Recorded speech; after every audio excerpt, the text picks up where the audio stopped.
Kaya hindi ka sinasagot na nililigawan mo, it's because baka meron kang ginagawang mistakes. And isa sa mistake na yon is yung nagbibigay ka ng sobra kahit walang reciprocation.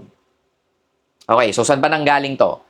So basically, nanggagaling to sa idea na akala mo the more effort na ibigay mo sa kanya, the more gifts, the more na hatid sundo, the more chocolates, the more flowers, the more na, minsan kami nagpapautang pa eh, the more na favors na binibigay mo sa kanya, is mas ma-attract siya sa'yo.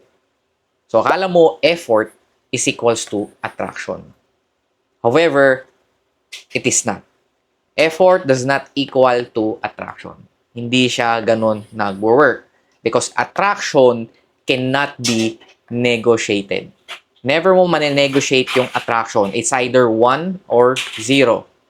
It's either attracted siya sa'yo or hindi. If hindi siya attracted sa'yo, hindi mo mane-negotiate yon by giving effort.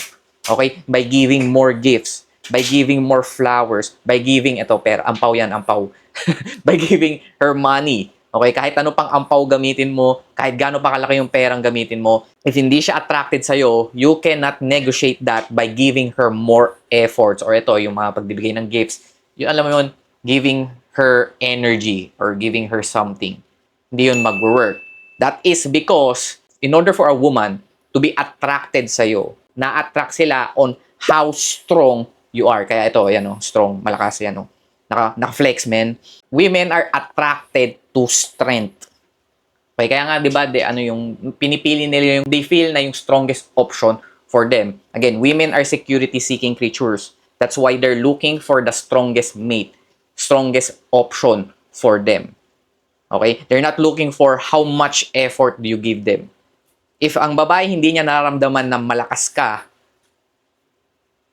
then she will not be attracted to you. And they only want to receive this kind of efforts, itong gifts, flowers, or even money to those lang na attracted sila. Okay, gusto lang nila nare-receive tong mga bagay na to sa mga lalaking attracted na sila. And ang pinipili nila, again, attraction is what they choose. Okay? Kung gusto mong piliin ka ng babae, you need to attract them. This is because she only cares about the man. Okay? She doesn't care kung anong regalo ibigay mo, kung ilang roses yung ibigay mo, kung gaano kalaking pera yung ibigay mo sa kanya. She only cares about the man. Okay? The man itself. Ito,